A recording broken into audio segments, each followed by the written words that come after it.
Então, a gente é livre, claro, só que paradoxalmente, você é livre até quando você se sujeita sem saber. Por quê? Porque quem escolheu foi você.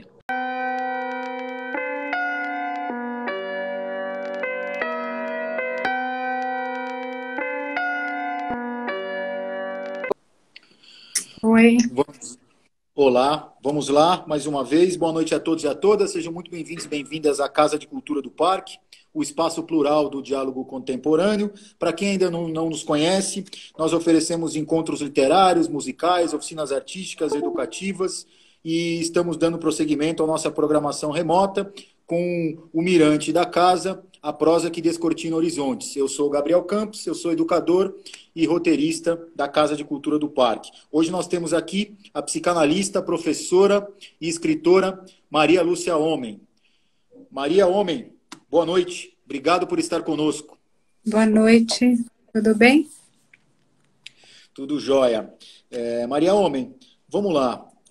Quando estou só, reconheço, se por momentos me esqueço, que existo entre outros que são como eu sós, salvo que estão aliados desde o começo. E sinto quando estou verdadeiramente só, sinto-me livre, mas triste, vou livre para onde vou, mas onde vou nada existe. Creio com tudo que a vida, devidamente entendida, é toda assim, por isso passo por mim como por coisa esquecida. Um poema do Fernando Pessoa. Nós estamos vivendo tempos de solidão ou tempos de solitude, Maria Homem? Eu acho que a gente sempre vive em tempos de solitude, porque isso é da condição humana, né? Então, a primeira coisa para colocar é que estamos sós e caminhamos sós, né? Como você acabou de ler. A aceitação dessa, vamos dizer, dessa estrutura, para usar uma palavra que é sempre delicada, né? Acho que se a gente pudesse haver com isso e elaborar isso, sem já querer fazer liga e sem já querer fazer drama, né? Que a gente às vezes já faz um buraco gigantesco disso e a gente faz excesso de angústia disso. Esse que é um pedaço mente neurótico, né?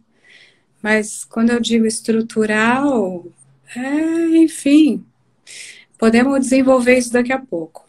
Tudo bem. Agora, estamos também sozinhos? Também estamos em tempo de solidão?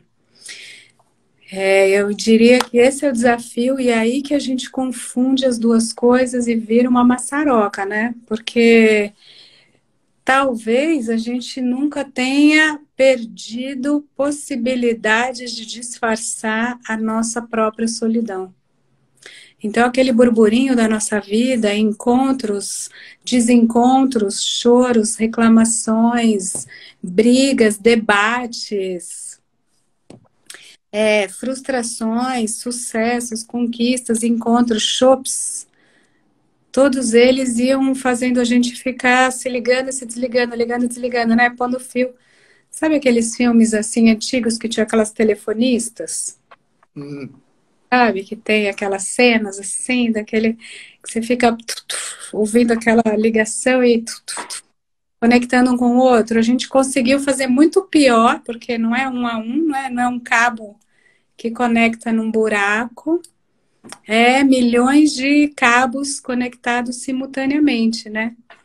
Então, assim, eu tô falando com você, você tá falando comigo, mas tem gente que consegue falar com muitas pessoas ao mesmo tempo, não é? E Sim. consegue estar presentes aqui. Eu desconfio que isso, em alguma medida, é para a gente ficar não deixando sentir um vazio que é da estrutura, sabe? Que é um vazio como o vazio de um vaso, né? Como simplesmente da estrutura do vaso para que a gente possa colocar coisas. Flores que sejam, espinhos, sei lá, o que a gente quiser, ou deixa um pouco vazio, ou depois vai e escolhe que tipo de coisa você gosta de pôr no teu vaso, né? A gente fica entulhando, E agora, com a pandemia e com a quarentena, isolamento, afastamento, a gente está sendo convidado a não colocar tanta coisa, né? E aí você fala, nossa, que vaso gigante, que fosso, que precipício, que abismo, vão me jogar, vão me matar. É agora que eu tô vendo como é que eu vivia de bar em bar, sabe? Ou então você tá se sentindo aprisionado na tua casa com algumas pessoas, e aí você fala, nossa, peraí, com essas pessoas que eu vivo, o que eu fiz na minha vida? Que tipo de relação é essa? Me sinto sozinho. Entendi. É... Tem um disco, salvo engano, dos anos 70, do Alceu Valença. Tem uma música muito bonita. Ela chama Cavalo de Pau, o disco, me lembrei. Cavalo de Pau. Ele fala: a solidão é fera, a solidão devora, é amiga das horas, prima irmã do tempo, que faz nossos relógios caminharem lentos, travando o descompasso do meu coração. Não conseguir ficar só é sintoma de infantilidade?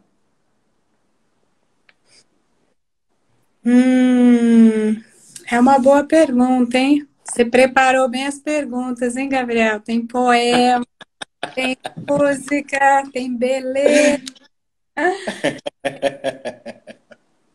Vamos lá, vamos lá. Olha, sabe que a gente se.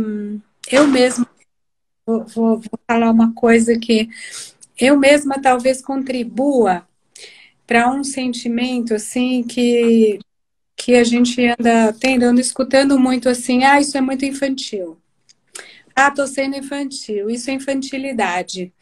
E aí eu vou fazer um pequeno reparo aqui, que eu, em alguma medida, talvez embase conceitualmente essa fala, porque eu também faço uma, vamos dizer, uma leitura de que a gente está com pouca coragem de crescer e de ficar adulto.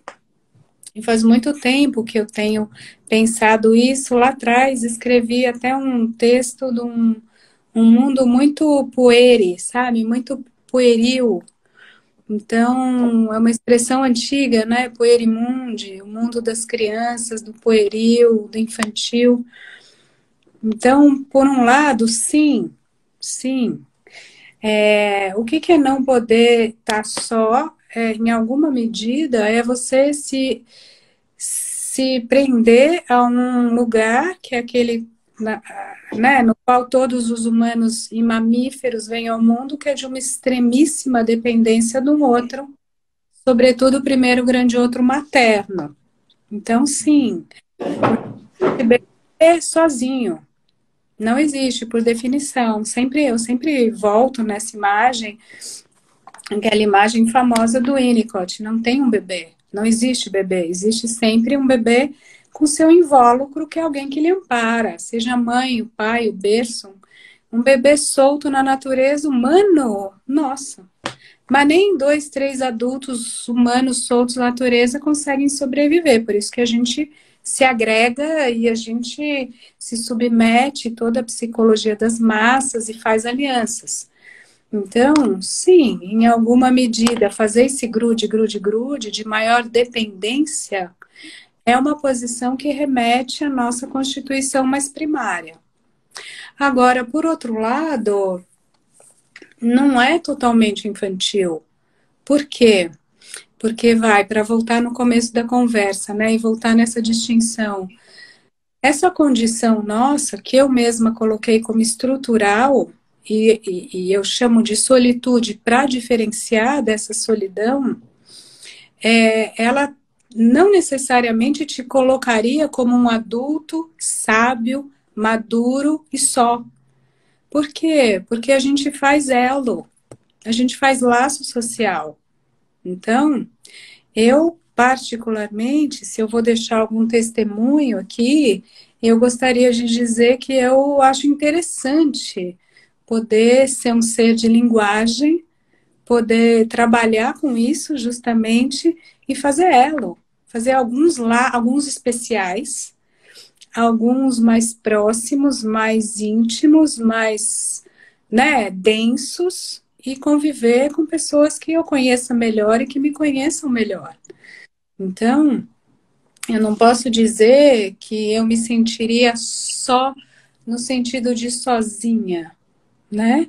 Agora, diferente de um estar só como condição de vivência, de subjetivação, de pensamento, de forma de sentir, de forma de se deixar penetrar pelo mundo.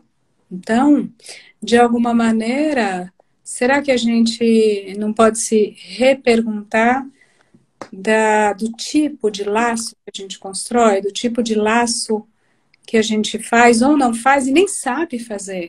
Muitas vezes a gente nem sabe fazer. A gente está abalhoado de gente e está sozinho, porque a gente faz um jogo estranho. A gente não se abre, não é minimamente verdadeiro, não um teatro de autenticidade e de grosseria, mas uma autenticidade, né, de ser você inteiro naquele momento, naquela fala, naquela percepção, se deixar penetrar pelo outro, né? Sem se sentir atacado, ou feminilizado, ou fragilizado, ou vulnerável. Você se deixa penetrar pelo que é o outro, e troca, e faz a grande conversa que é da vida, né? Então, dá para fazer isso, não? Com qualquer um, não só entre adultos, com crianças, entre crianças, com seres de razão, com seres sem razão. Com seres estúpidos é um pouco mais difícil, né? Como diria aquele italiano, como é que é, Tipola? O Tratado da Estupidez Humana. E sabe que eu estou lendo um livrinho agora do Musil, do Robert Musil, que também é sobre a estupidez. Então, acho que esse é um grande enigma para a gente estudar, para a gente tentar entender e para eventualmente se aproximar, né? Como conversar, né? Como dialogar com a estupidez, com aquilo que não quer dialogar. Esse é o grande ideal, né? Esse é o grande ideal. Acho que isso para mim seria, vamos dizer, a fase zen absoluta de alguma incrível sabedoria, você conseguir furar a bolha de loucura, né, daquele que não quer saber nada. Porque é duro lidar com isso, né? Eu sou privilegiada. Eu ganho dinheiro com alguém que tem em si o desejo de saber. E me procura falando, nossa, eu não estou entendendo nada, eu estou querendo entender alguma coisa diferente. Você quer conversar comigo? Eu tenho sempre esse tipo de proposta. Eu quero conversar com você. Mesmo que, claro, tem o inconsciente, tem a resistência, tem o que a gente acha que é o que não é, tem todo o nosso sintoma, a neurose, a loucura, o que você quiser. Mesmo que você lute contra isso, tem sempre uma vontade de querer saber. Diferente de quem não quer saber nada porque já sabe tudo. Uhum. E já tem certeza. Então, imagina que coisa chata. Você buscar furar e achar uma frestinha por onde passe um ar, um respiro de um não saber para que possa haver um laço, né? Isso é a não solidão. Isso é o toque, sabe? Isso é o toque. Quando você fala, nossa, peraí, não estou entendendo, me ajuda aqui, vem comigo. Peraí, o que você acha? Né? Que intrincado. Senão, né? Precisa ter uma falta para voltar na ideia do vaso e do vazio. Precisa ter uma falta para que tenha um tipo de palavra lançada, né? Que tenha alguma troca, alguma relação. Tá. Eu tenho mais um. Eu queria ler um trechinho aqui, porque eu queria continuar, queria insistir nesse tema da solidão aí, que particularmente me interessa muito, inclusive do ponto de vista artístico. Tem o Recordações da Casa dos Mortos, do Dostoiévski. E eu tô aqui com uma outra edição que chama Memórias da Casa dos Mortos, né? Tem logo no início do livro, assim, nos primeiros capítulos, acho que chama Primeiras Impressões, que ele tem o personagem, mas é como se fosse uma espécie de alter ego dele, enfim, que ele cria um personagem que é preso. O livro acho que foi escrito em 1862, 63, e passa anos, né, naquelas prisões da Sibéria. E aí tem um momento que ele escreve assim: há já um certo tempo que tudo isso aconteceu. Vejo eu agora tudo isso como num sonho. No entanto, ainda me lembro da minha entrada no presídio. Foi numa tarde do mês de outubro, começara já a escurecer.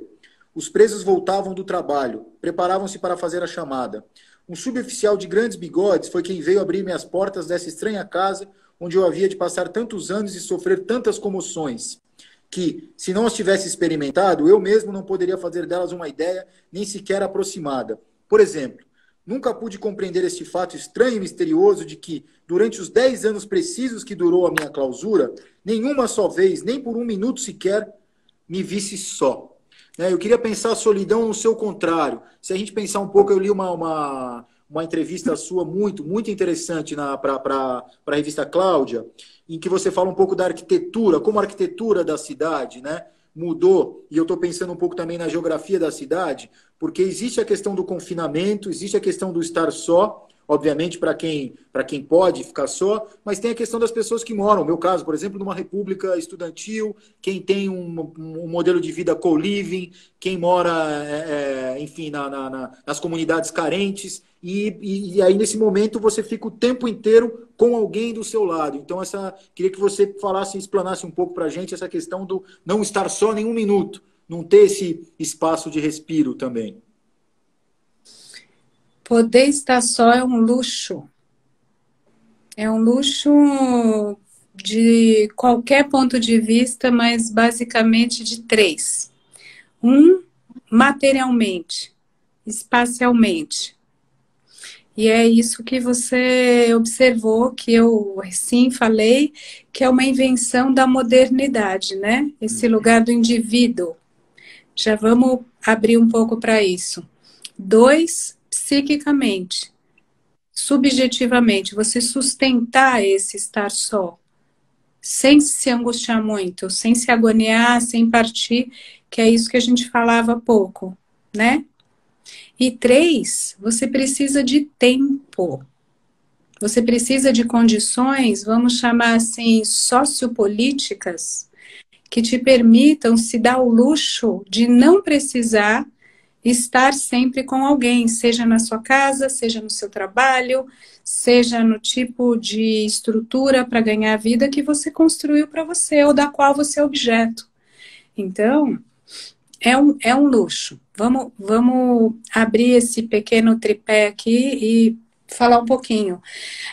Sim, a gente foi ao longo da história, essa talvez seja, vamos dizer, eu gosto de pensar em termos de macro história ou de um fio longo para compreender o sujeito e para compreender o humano. Então, a gente vai observando que a gente tem poucos milênios com a ideia de que eu posso pensar diferente de você e que isso é digno o suficiente para me dar um lugar de cidadão na polis, diverso do seu, e que a gente faça uma arena pública no debate. Isso é invenção da política, isso é invenção do pensamento, isso é invenção da filosofia com os gregos. Isso, né, usa assim, mas assim, quanto tem isso? 3, 4, 5 mil anos? Né? Diferente de uma lógica de um bando, do clã que vai operando aqui e que, né, normalmente uma estrutura mais piramidal, eventualmente patriarcal, que está decidida aqui. Só que, como a gente sabe muito bem, nem todos eram sujeitos desse direito de ter uma cabeça, de ter uma ideia, de ter um pensamento, de ter um lugar. A modernidade é que abriu isso e disse: todos somos iguais perante a lei, sem distinção de nada.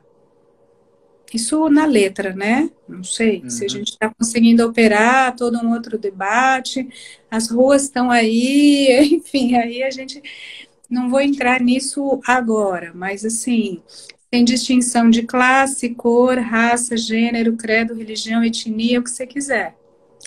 E aí a gente foi paulatinamente fazendo arquitetura dos espaços serem cada vez mais individuais. Então a gente foi fazendo, né? Então não é a oca que dorme todo mundo, a grande, a oca maior e as menores. Não, a gente não foi fazendo as grandes casas que vinham os agregados, os irmãos e os cônjuges e as várias gerações, as crianças estavam por ali. A gente foi inventando essa coisa estranhíssima, recentíssima, que chama família nuclear, que é onde a gente nasceu. Pai, mãe, filho, filhos. Então, isso tem o quê? 300 anos? E a gente agora, assim, recentissimamente, no século XX, inventou a arquitetura do quarto individual. Então, não só dos meninos, o quarto das meninas, na família nuclear, que já é pequena, perto da família ampliada, mas a gente fez o quarto, vamos dizer, dos meninos, das meninas, e paulatinamente a gente foi tendo menos filho, que a gente aprendeu como ter menos filho e como fazer a concepção ser blocada. E aí a gente foi fazendo o quarto do, né? Então, apartamento clássico, anos 70, 60, você vai ter lá, né? O quarto, menino, menino, banheiro no meio. Hoje, agora, século XXI, você já tem a mini bolha. A mini bolha é composta basicamente por um espaço e um banheiro. Daqui a pouco vai ter uma mini copinha, porque você vai pegar a sua comida, né, toda envelopada, tal, você põe no seu microwave, você põe ali numa cápsula de micro-ondas, junto com ultravioleta, infravermelho, sei lá o quê, você faz uma impressora 3D e se alimenta. Então, daqui a pouco a gente vai fazer mini cápsulas individuais para ninguém precisar encher o saco um do outro, nem brigar para ver quem lava a louça. Nem fazer grandes tabelas no co-living, né? Ou para ver como é que vai ser, quem paga o quê, quem tem tantos metros quadrados, quem paga mais grana, enfim, quem é casal, quem tem filho, como que você vai fazer as repartições? Você vai fazer microbolhas, porque é muito difícil esse trato com o outro. A verdade, assim, para além da poética do laço social, que eu mesma coloquei aqui como interessante, é difícil. É muito difícil essa convivência. Então, a verdade nua e crua é que você viveu o tempo todo com alguém e tendo que negociar o espaço, o trabalho, a energia, a presença, o prazer, o gozo, o não gozo, o desprazer, a loucura, o rompante, é cansativo. Isso é o casamento, isso é a educação dos filhos, isso é o homeschooling, isso que a gente está escutando agora. É isso que é a clínica contemporânea, é uma lupa, uma lente de aumento sobre, né, o duro, a crueza do laço. Mas a gente inventou essa tecnologia da individualização. Então, ok, a gente vive junto, a gente compartilha a casa, só que eu passo a maior parte do tempo aqui no meu território, ok, à noite a gente se encontra, se deu ótimo, se não, beleza. Daqui a pouco a gente ainda vai criar mais brechas de liberdade, não tenho dúvida disso, é um pouco polêmico, às vezes eu apanho, mas assim, daqui a pouco a gente vai coabitar, compartilhar aqui a nossa unidade produtiva chamada lar, vai eventualmente ter filho, mas aí cada um vai ter sua vida sexual, sua vida intelectual, sua vida eventualmente semi-amorosa. Tamo junto, mas não é isso que é relação aberta? Não é isso que é tendência? É a gente, porque assim, o corpo é meu, a sexualidade é minha, o erotismo é meu, a pesquisa é minha. Eu vou indo, porque está muito difícil fazer toda essa minha descoberta e crise, não crise e tal, com uma pessoa só. Então, individualização crescente e contínua. É isso que eu vejo, é isso que eu sinto, vamos, né? Sem dúvida. No espaço, arquitetura, sociologia, economia, relações matrimoniais, todas. Cada um na sua viagem. Cada um daqui a pouco com a sua pílula psicotrópica e o seu óculos, que você vai ver as cores do mundo do seu jeito. E tudo bem. Aí a gente vive, poxa, uns 3 séculos juntinho. Não tem problema não. Bota o óculos roxo e go, né? Vambora. Agora, isso é para quem pode, idealmente. Uhum. Porque muita gente vai dizer, meu Deus, que solidão. Meu Deus, que angústia, que absurdo. Não, você tem que fazer tudo juntinho comigo. Então fica junto comigo. Vamos fazer um Face? Vamos fazer junto, partilhado, a senha dos dois. Vamos pôr foto um do outro, eu vou te seguir, você vai me seguir, eu quero ver quem está com você, com quem você está falando, como é que é. Até as redes ditas sociais vão ter que passar no meu crivo. Né? Então, o que é o delírio de ciúmes? É você não suportar essa estrutura de uma subjetividade privada, que é do outro que é tua, de uma subjetividade radicalmente individual. Então, vamos ver como é que a gente vai pensar sobre isso. E não sei também se eu quero ser essa bolha. Esse indivíduo é uma ilha tão radical. Aí cada um, entre essa radicalidade um pouco, assim, paródica que eu estou montando aqui, eu acho que a gente vai, cada um, desenhar o seu modelo. Para resumir, desde grudadinho, fazer tudo em duplinha, ou triozinho, ou familhinha, assim, quinteto tal, que eu acho muito improvável, muito insustentável hoje. Todo mundo é contra, todos os vetores do mundo vão em direção contrária a isso, até a microbolha, as microbolhas individuais. Dentro desse vasto espectro, aí cada um vai desenhando e falando, ó, tá, monogamia mais ou menos, aí vamos, sábado vale, segunda a sexta vamos ver como é que é o resto. Agora, isso numa posição subjetiva, diante do direito de você e do outro e do coletivo poder ser o que quiser. Ser o que quiser, gozar como quiser, pensar o que quiser. Agora, o terceiro ponto é, para quem isso? Será que todo mundo vai conseguir isso? Quando você tem palácios em que moram 1, 2, 3 pessoas, não é? Assim, 7.000 metros ou 700 metros. A maioria não tem nem 70 metros com piso e saneamento. Passou agora o marco regulatório. Houve agora. Agora. Não, ótimo. Ótimo que passou, você pode ter críticas e tal, mas assim, é um saneamento básico. Então, a gente está muito atrasado e assim, o mundo não está vindo junto, sabe? Não está vindo todo mundo ao mesmo tempo para a mesma direção. De ter potencialidades e de exercer essas potencialidades e estar, vamos dizer, junto na ponta do debate. Como se a vanguarda do debate fosse uma coisa muito estranha, uma miragem toda, né? A cauda é longa. A cauda é longa do grupo e tem então é um estranhamento muito grande, que é subjetivo, mas também porque ele é material e também é sociopolítico.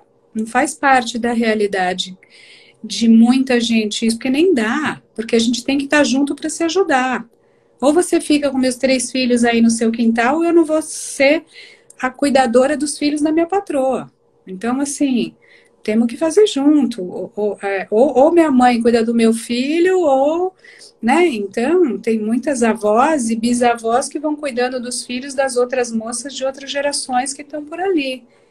Isso é um pouco o pacto subentendido que acontece no Brasil, né? Muito diferente de uma lógica profundamente mais avançada em termos individualistas que existem na Europa e nos Estados Unidos.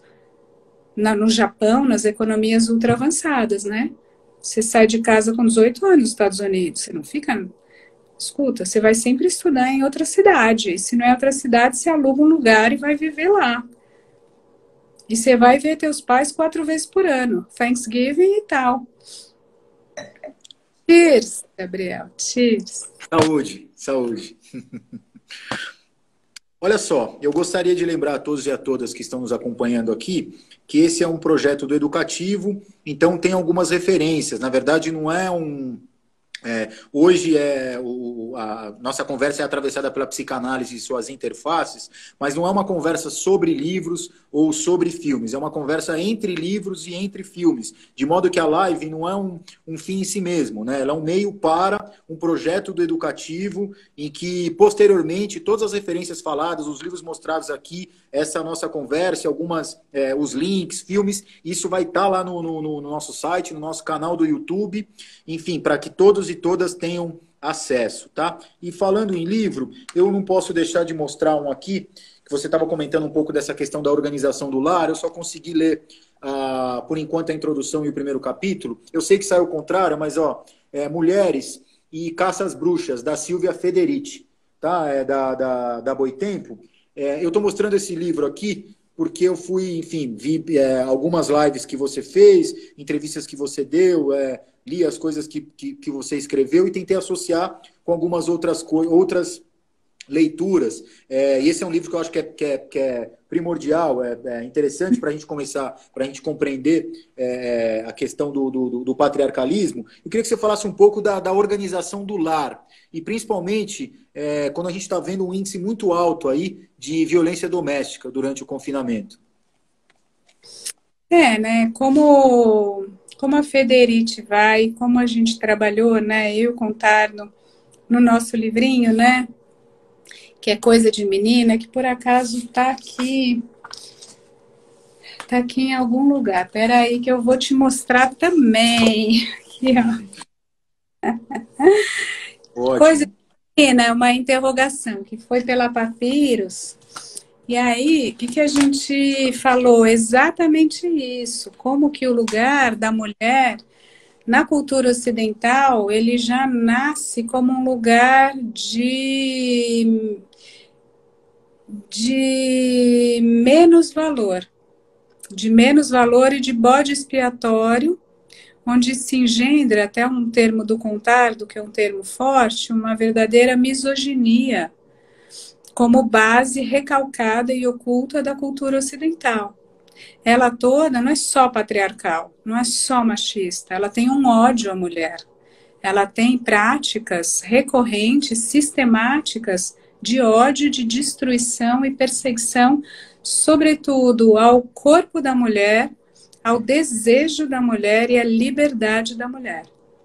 Então, olha que maravilha você poder escolher um bode expiatório durante milênios. O que a gente vê hoje, agora, nessa pandemia? É um momento que é ansiógeno, como a gente chama, né?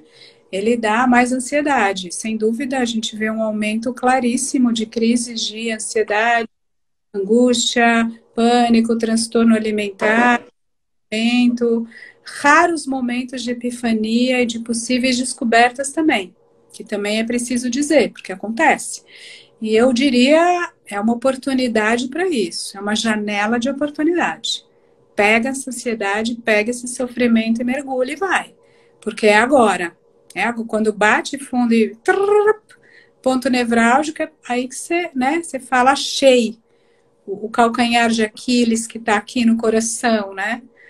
Então, o que a gente vê nesse momento? Que se não trabalhado, para você achar esse fio e retramar a sua vida, refazer o bordado aí que te engendra, o que você faz? Você só sobra sob o peso desse sentimento que não tem vazão, que aí escoa como? Sob forma de violência, né? Quanto maior a violência do recalque, menos subjetivado o processo, mais a panela de pressão ela vem violenta, ela vem sem você entender nada, ela vem como um ataque de medo, de pânico, de ansiedade que destrói o eu, ou de medo, de pânico, de violência que destrói o outro. Quem é o outro mais frágil que eu, mais vulnerável que eu para levar porrada? A gatinha que está na tua casa. Pá! Aumento exponencial de violência doméstica. Quem?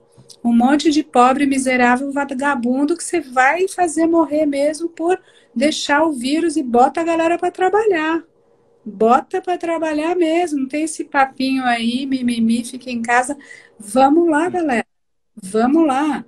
Então, E que a gente está fazendo? A gente está batendo. A gente está batendo. A gente está deixando vir e deixando escoar toda essa violência para cima dos mais vulneráveis. E se a revolução feminina, de alguma maneira, foi descolando o lugar das mulheres deste polo de fragilidade e de punição de receber, né, não poder ser direito, sujeito de direito, não poder ter direitos, se grande parte, né, das mulheres ela foi se movimentando, uma outra parte não tem tanta possibilidade. Aumento de feminicídio. Então, não é por igual que se dá essa transformação. Não é dessa maneira, né? E que é o debate. É um debate importante. Morrem mais negros por Covid, né? Morrem mais pobres. Então, vamos analisar. Porque, né, mais mulheres morrem por serem mulheres que por serem seres humanos.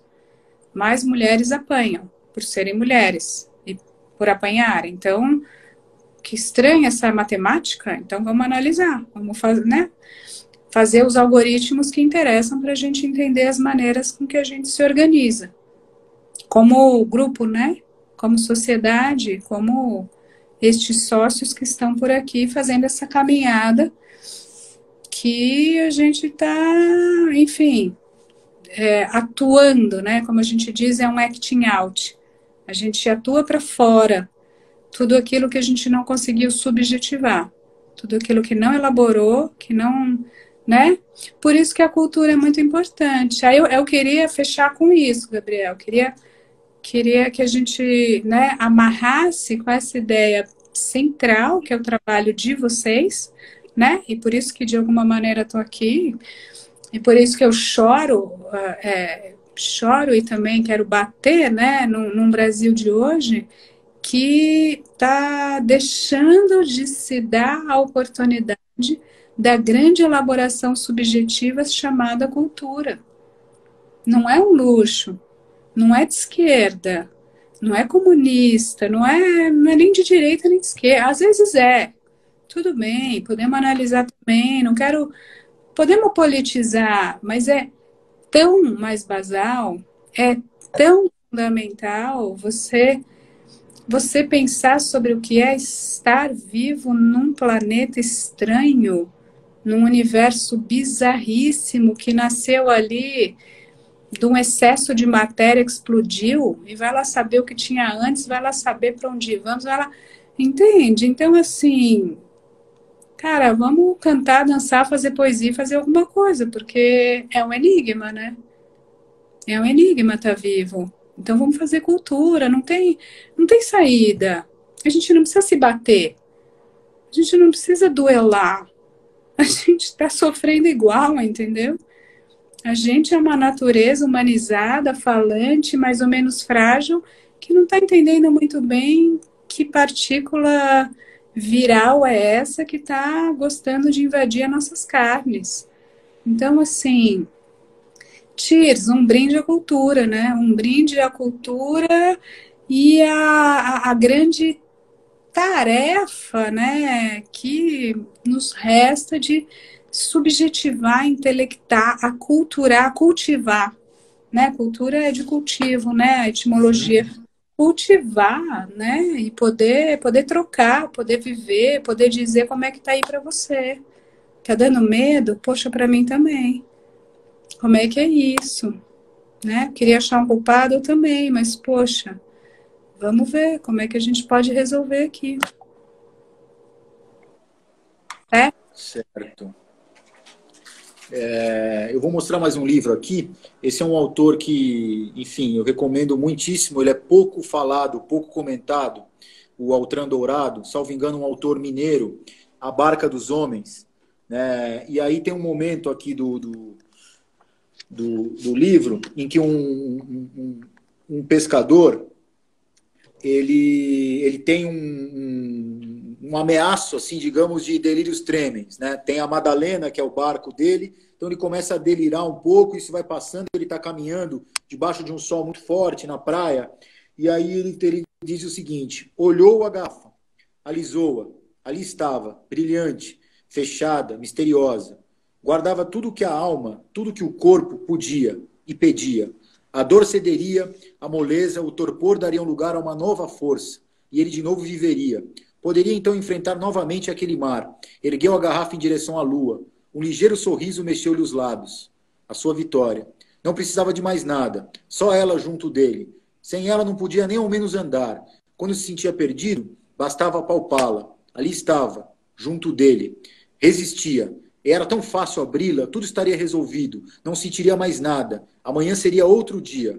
Não, confiavam nele. Ainda era um homem. Haviam de ver. Um homem que andava pela Praia das Castanheiras, desacatando o mar. Riu para a garrafa, sentia a mesma ternura de quando alisava a proa da Madalena. Dura, fechada, preciosa. Quando precisar, quando não aguentar mais, você vem, disse. Vem, vem, vem. Malu, como é que fica o controle da compulsão, seja com bebida, com comida, com drogas, no confinamento? Então, né, essa garrafa aí, ou essa proa desse navio, é um talismã, né? É um talismã, né? Segura, né? Vem comigo. Ou a gente poderia chamar, a gente usa muito essa terminologia, objeto, né?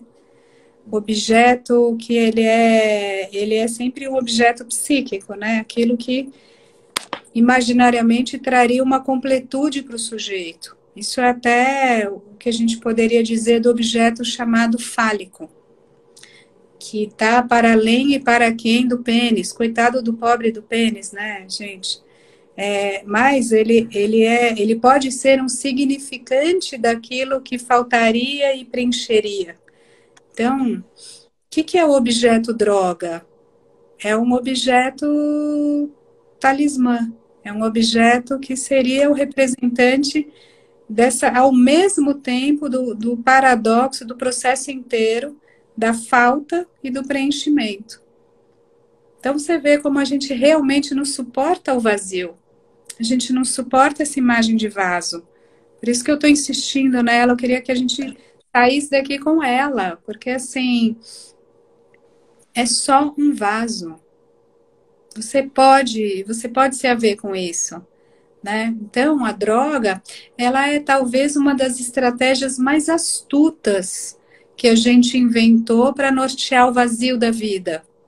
Então, na verdade, não te falta ou o teu pó, ou o teu crack, teu baseado, enfim, né? Teu shot. Não te falta, mas de alguma maneira você se organizou, o álcool, né? Você se organizou para dizer: eu vou encarnar materialmente a falta neste objeto, porque aí, imagina, olha que esperto. O que eu tenho que fazer? Trabalhar para ter este objeto.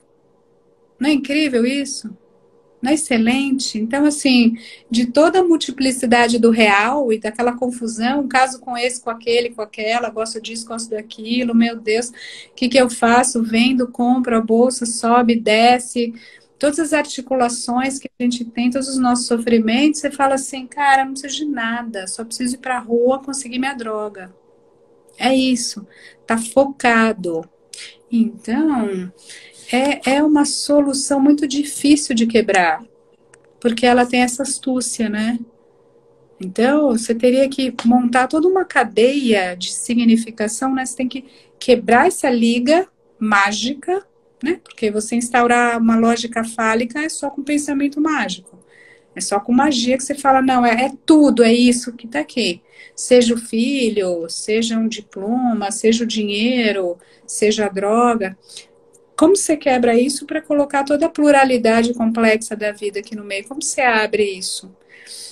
É muito difícil sem análise. E aí eu acho que é uma das poucas coisas que eu não falaria, cara, vai para a igreja, pega um Deus aí, pega um mantra, pega uma meditação, pega Jesus, que você vai colar e vai colocar o mantra Jesus, o Deus, no mesmo lugarzinho. Você vai fazer essa cola direitinho. Então, para fazer essa cola, você vai ter que abrir a tua história inteira. Não tem conselho rápido, sabe? Não tem estratégia assim mágica, porque a tua já é a mais mágica de todas. Então, vou te falar, agora é tempo de ansiedade, de medo, de pânico, de droga, de compulsão, de... é por aí que a gente está mesmo. Vamos ver, Tá. né? Vamos ver se a gente se assusta, porque a única chance de dar um bloco nisso aí é você se assustar, você fala, cara, quase morri. Ou eu estou me matando desse jeito. Você entende que é isso que você está fazendo, e você fala, tá, eu vou me matar, mas espera aí. Deixa eu conversar com alguém, deixa eu ver se é isso mesmo que eu. Como é que eu vou fazer? Que ritmo que eu vou fazer isso? Né? Tudo bem, quer se matar, vamos. Não, eu não tenho preconceito contra nada, contra nenhuma, né, decisão desejante do sujeito. A rigor, né, decisão diante de uma postura de realidade que se apresenta diante de alguém, né? Agora, não sei, eu acho que a vida ela é felizmente mais complexa do que você colocar um objetinho ali para encaixar. Tá. Nós somos. O que você acha, Maria? Nós somos sujeitos autônomos ou somos sujeitos sujeitados? Esse é o grande debate da epistemologia psicanalítica. Se é para resumir, e eu vou te falar, vou dar uma resposta que é assim, o, de alguma maneira, o Kant e o Freud, eles dialogam e eles não dialogam, eles esbarram, né? Por isso que a gente pode trazer o Freud numa matriz mais nietzschiana. Então, assim, lembra o Kant, assim, autonomia e liberdade, que é a matriz que você trouxe, né? Quando o Freud diz, né, porque o Kant, ele é filho do século XVIII, ele é, né, ele faz uma crítica da razão, mas ele é filho do século das luzes e do iluminismo, da luz da razão. Ele está naquela matriz Descartes e Kant. O XIX é um século que bagunça tudo. Então vem o Nietzsche, sobretudo Freud, e vai dizer, não, a gente não é razão só, não é liberdade só, é também. Então a resposta que eu te dou só pode ser essa. A gente é também racionalidade. A gente é também uma cota de razão. Como diz o Lacan, assim, numa provocação, então, afinal, para que serve a análise? Serve para alguma coisa? Talvez para você escrever toda a sua história e colocar alguma vírgula.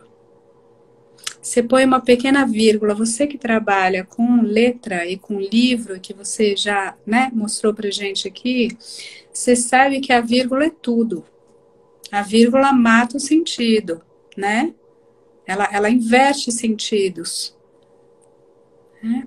Então, uma junção de palavra, uma vírgula, um ponto, uma quebra de linha, isso é o que a gente pode fazer com a nossa história. Então, a gente é livre, claro, só que paradoxalmente, você é livre até quando você se sujeita sem saber. Por quê? Porque quem escolheu foi você. Por isso que o que a gente está hoje, século XXI, é numa concepção bastante estranha de subjetividade. Concordo? Claro. Porque o que a gente diz? Você é responsável até pelo seu inconsciente. Aí você vai me dizer, eu não sabia. Eu falo, ok, o eu não sabia. Mas você não é redutível ao seu eu. Você não é só ego. Você é id, eu, super eu, consciente, inconsciente, é tudo teu. Toma que é teu. Meu não é.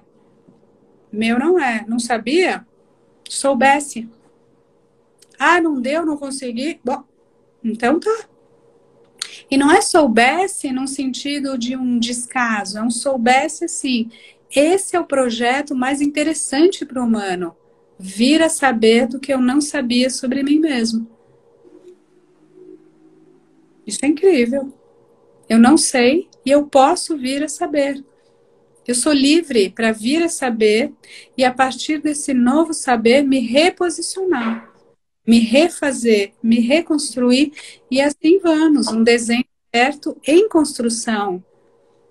É um work in progress o tempo todo. Você está trabalhando e está fazendo esse. É isso que você está fazendo o tempo inteiro. Não chega uma hora que você fala, pronto, aposentei de mim. Não. Você está ali, né? Hoje à tarde teve uma live do Paulo Mendes da Rocha. O cara tá com 90 anos, 91, para ser mais precisa, numa live discutindo a cidade, a colonização, o Rio, como é que a gente vai fazer para a gente se, né, se construir como país, como nação, o que que foi, o que que é arquitetura, o que que é urbanismo, o que que é cidade, o que que é o espaço. Então, assim, você vai fazer um Neymar, não é? 101 anos desenhando, Manuel de Oliveira. Então, assim, fica tranquilo que você vai ter trabalho até morrer. Mesmo que seja trabalho de se recalcar. Mesmo que seja trabalho de escapar do trabalho. É isso. Vamos. Bom, a gente tem mais alguns minutinhos aí, mas eu não posso me furtar. Você falou em provocação, enfim, estamos aqui numa brincadeira entre livros. O poema Traduzir-se, do Ferreira Goulart, né? Uma parte de mim é todo mundo, outra parte é ninguém, fundo sem fundo. Uma parte de mim é multidão, outra parte estranheza e solidão. Uma parte de mim pesa, pondera, a outra parte delira. Uma parte de mim almoça e janta, outra parte se espanta. Uma parte de mim é permanente, outra parte se sabe de repente. Uma parte de mim é só vertigem, outra parte, linguagem. Traduzir uma parte noutra parte, que é uma questão de vida ou morte, será arte? Aí eu te pergunto, Maria, a linguagem é a morada do ser? Outra, o eu é uma arena em conflito? Entre Heidegger e Freud, você sabe que eu acho que assim, isso é o século XX, né? Isso é a nossa herança. Somos filhos, vai. É Freud, é Heidegger, é Wittgenstein. Então, a linguagem é o que, vamos dizer, é o que de menos pior a gente conseguiu fazer como moradinha aqui para o nosso ser, né? Para o nosso pobre Dasein. É o que a gente tem. É a matéria-prima do laço. Não é a única matéria, porque a gente também é corpo, a gente também é silêncio. Você sabe que eu gosto de literatura, fiz um doutorado com teoria literária e usei Clarice Lispector, escrevi sobre silêncio. Uhum. Então, a palavra para mim é cara, caríssima, é uma ferramenta de vida e de existência, de trabalho. Mas há algo entre as palavras, há algo nas entrelinhas e há algo para além e aquém das palavras, e eu acho que a gente pode saber flutuar aí entre essas duas enigmáticas camadas. Certo? Maravilha, maravilha. A gente falou um pouco, passou muito brevemente aí, claro, cada país tem a sua singularidade, sua maneira de lidar aí com a pandemia. Eu queria ver se é possível a gente juntar duas coisas aqui. Tem um trechinho do Aníbal Machado que eu separei, que ele diz: era uma noite em que se berganhavam germes de podridão. Já estamos indo para a última pergunta, tá? O espírito maligno envenenara a atmosfera. Destruímos os melhores amigos, as ideias mais caras. Profanamos a mulher amada. E retiramo-nos muito abaixo de nosso nível, cada um se preparando para uma insônia de remorsos e morcegos. Eu tenho duas perguntas. Primeiro, se o medo define a nossa natureza. E segundo, se você acha que o brasileiro ou o Brasil é um país ressentido. Sim, para a primeira, sem dúvida, para a segunda. Mas não é só isso. Não é só isso. Como eu vi que a nossa ampulheta está descendo assim, eu vou parar por aqui. Isso merece outras e vastas conversas. Maravilhoso. Maria Lúcia Homem, Malu, muito obrigado. Foi muito bacana, foi riquíssimo. Acho que temos um excelente material aí para o educativo. Obrigado por colaborar e contribuir conosco. E agradecer a todos e a todas que estão aqui presentes, que acompanharam, pedir. Tá joia. Parabéns pelo trabalho, obrigada pelo convite e até a próxima. Tchau, tchau. Obrigado. Tchau.